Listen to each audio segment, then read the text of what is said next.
Hai hai hai, selamat datang di channel Bang Anim. Di video kali ini Bang Anim akan membahas alur cerita dari serial manhwa Fast Genius. Tapi sebelum itu buat kalian yang belum join ke channel ini, jangan lupa buat di subscribe dan nyalakan lonceng notifikasinya supaya Bang Anim semangat bikin kontennya. Oke, nggak usah kelamaan intro, yuk kita langsung lihat alur ceritanya. Siung!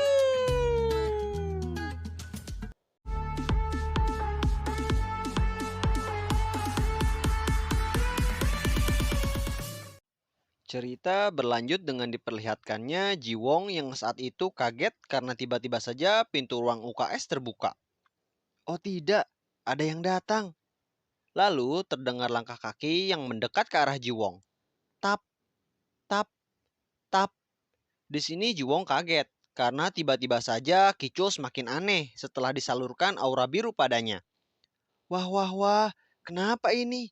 Apa dia akan mati? Tiba-tiba saja, seret. Ya, ibu guru yang merangkap jadi petugas UKS pun membuka tirai untuk melihat keadaan Kicul. Dan nampak bu guru ini kaget karena melihat wajah Jiwong. Jiwong, ada apa denganmu? Kenapa wajahmu pucat sekali? Bahkan kau berkeringat dingin, tanya bu guru. Oh apa? Aku baik-baik saja kok, jawab Jiwong. Ya ampun, kupikir Kicul mendapatkan luka yang lumayan parah. Tapi ternyata luka di dahinya cepat hilang, ucap bu guru. Nampak di sini Jiwong kaget dan bingung karena perkataan bu guru. Apa? Apa dia tidak melihat aura biru yang terpancar di dahi Kicul? Tapi kenapa dia nggak kaget sama sekali? Pikir Jiwong. Benar-benar ajaib. Luka memar yang ada pada Kicul tiba-tiba saja menghilang. Lalu scene pun berpindah di mana memperlihatkan Jiwong dan juga bu guru berada di ruang tunggu rumah sakit. Terlihat di sini bu guru yang sedang menelpon ayah Kicul. Ya Pak, kami berdua sudah berada di rumah sakit. Kami nanti akan menghubungi Anda kembali setelah membereskan administrasi rumah sakit, ucap bu guru. Nampak Jiwong berkeringat dingin dan juga bingung. Apa yang harus dia katakan jika nanti bertemu orang tua Kicul? Waduh, aku bingung. Apa yang harus aku katakan nanti di depan ayah Kicul? Pikir Jiwong. Scene pun berpindah. Di sini terlihat Kicul yang sudah berada di ruangan perawatan rumah sakit. Dan terlihat juga Jiwong bersama ibu guru yang sudah bertemu dengan ayah Kicul. Maafkan kami berdua, Pak. Aku sungguh-sungguh minta maaf, Pak, ucap Jiwong. Karena kejadian ini, saya akan memberi hukuman dengan mendisiplinkan siswa ini. Jadi sekali lagi, aku benar-benar minta maaf, Pak, ucap bu guru. Kau tidak perlu cemas. Ini semua aku yang salah. Mungkin karena anakku begitu lemah, sehingga membuat dia jadi seperti ini, ucap ayah Kicul. Lalu, ayah Kicul pun melihat postur tubuh dari Jiwong yang terlihat sangat tinggi gagah perkakas. Hei nak, apakah kamu pernah belajar bela diri? Tanya ayah Kicul. Tapi kenapa tubuhmu terlihat seperti seorang petarung? Jadi, maukah kamu mampir ke tempat pelatihanku? Aku bisa membuatmu menjadi petarung yang hebat loh. Banyak sekali anak-anak seusiamu yang belajar dariku, ucap ayah Kicul. Ternyata di sini ayah Kicul adalah seorang pelatih bela diri. Oh maaf Pak, sepertinya di sekolah kami tidak mengajarkan kekerasan. Kami akan memastikan hal seperti ini tidak akan terjadi lagi, ucap bu guru. Lalu terlihat di sini seorang perawat yang datang untuk mengganti infusan untuk Kicul. Permisi, waktunya mengganti infusan. Nampak di sini suster heran, kenapa Jiwong bisa berada di sini? Loh, apa yang kamu lakukan di sini, Jiwong? Tanya suster. Oh, halo suster. Jadi pasien ini adalah teman sekelasku. Oh, benarkah? Jadi dia adalah temanmu, Jiwong. Baiklah, aku akan merawatnya, ucap suster. Jiwong, bagaimana kamu bisa mengenal perawat di rumah sakit ini? Oh, itu karena ibuku sekarang dirawat di rumah sakit ini juga, Bu Guru. Baiklah, kalau begitu kita sekalian saja jenguk ibumu, ucap Bu Guru. Lalu, Sin pun berpindah yang memperlihatkan ibu guru yang sedang membesuk ibu Jiwong.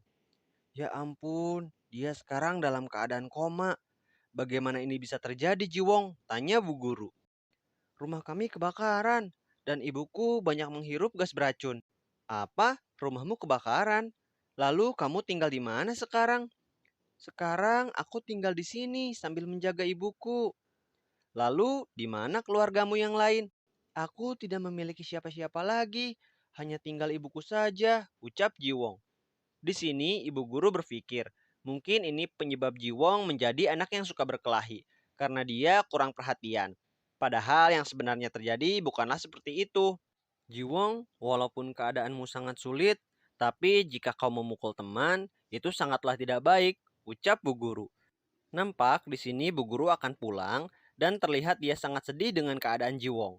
Lalu sebelum pulang, bu guru menyemangati Jiwong agar tidak menyerah dalam menjalani hidup. Kemudian scene pun berpindah, terlihat di sini Jiwong yang sedang berjalan sambil memikirkan kejadian di UKS. Sudah jelas, saat berada di ruangan UKS, aku merasakan sesuatu di tanganku. Jika seperti itu, mungkin bukan hanya penampilanku saja yang berubah. Sepertinya aku memiliki kemampuan penyembuh yang ada pada karakter Fast Genius. Itu artinya ibu bisa. Lalu Jiwong pun segera berlari ke ruangan ibunya dan nampak Jiwong akan mencoba merilis kemampuan penyembuhnya. Aku akan mencoba mengeluarkan kemampuan ini agar ibuku dapat sembuh lagi. Aku hanya perlu mengangkat tanganku seperti sebelumnya. Jiwong pun segera berkonsentrasi dengan memejamkan matanya. Lalu, treng! Ya, dia pun berhasil merilis kemampuan penyembuhnya. Terlihat aura biru menyelimuti wajah ibu Jiwong dan Jiwong pun sangat berharap bahwa kemampuannya dapat membuat ibunya bangun. Tapi nampaknya setelah dialiri aura biru, ibu Jiwong masih belum sadarkan diri. Di sini Jiwong nampak bingung, kenapa kemampuannya tidak bekerja pada ibunya. Apa? Kenapa tidak ada perubahan sama sekali pada ibu? Ini sangat aneh. Aku yakin telah melakukannya dengan benar. Apa ini masih kurang? Baiklah, kalau begitu akan kucoba lagi. Namun tiba-tiba saja Jiwong masuk ke dimensi game. Di sini Jiwong malah bingung apa yang sebenarnya terjadi. Kemampuan penyembuh sedang cooldown. Silahkan mencoba lagi saat sudah aktif, ucap sistem. Tunggu, apa ini? Ini seperti pesan pada game. Ketika mataku terbuka, aku tidak dapat melihat dimensi ini. Tapi saat aku menutup mata, aku dapat melihatnya dengan jelas, pikir Jiwong. Skill penyembuh kembali aktif. Oh, kemampuan ini sudah aktif kembali. Jadi kemampuan ini akan aktif jika aku mengangkat tangan. Lalu cooldownnya memiliki jangka waktu tertentu. Dan kupikir aku hanya bisa melihatnya ketika menutup mata saja, pikir Jiwong. Jiwong pun mencoba kembali merilis skillnya untuk menyembuhkan ibunya. Dan tiba-tiba saja muncullah indikator lengkap mengenai kondisi tubuh ibunya. Aku bisa melihat kondisinya, tapi dia tidak memiliki cukup darah. Ini bukan sejenis penyakit, nampaknya terlalu banyak kelainan. Sepertinya ibu keracunan dari gas beracun, dan itu merusak paru-paru ibu, sehingga menghabiskan darahnya terus-menerus. Kondisi ini dapat menyebabkan kelumpuhan dan kerusakan otak. Tidak, tidak, tidak. Aku sudah mencobanya lebih dari 10 kali untuk menjaga kondisi ibu tetap stabil. Lalu bagaimana selanjutnya agar kondisi ibu tetap stabil jika nanti kemampuanku cooldown? Ucap Jiwong. Nampak di sini Jiwong sangat frustasi dengan keadaan ini. Sial, sial, sial. Apa gunanya aku memiliki kemampuan ini, tapi tidak bisa menolong ibuku? Tanpa sadar, Jiwong kehilangan kendali dirinya dan memukul tembok. Bam! Ya, alhasil tembok itu langsung bolong karena pukulan Jiwong. Jiwong pun kaget karena tinjunya sangat kuat sekali. Hah? Apa-apaan ini? Tinjuku menembus dinding, ucap Jiwong. Rupanya di sini ada anak kecil yang melihat kejadian tersebut. Dan itu membuat Jiwong jadi panik. Hei nak, apa kau terluka? Anak itu pun malah kabur karena ketakutan pada Jiwong. Mama, mama. Hei nak, tunggu. Aku bukan orang jahat. Anak itu pun gak peduli dan terus berlari. Hingga akhirnya anak itu pun nyium tembok rumah sakit. Wah. Nak, apakah kamu terluka? Maafkan aku. Sepertinya aku tadi menakutimu.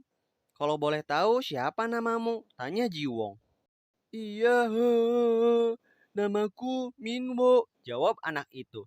Hei Minwo, sepertinya lututmu berdarah. Biar aku lihat. Oh, itu pasti sakit. Apa yang harus aku lakukan? Sepertinya kamu perlu mendapatkan perawatan deh.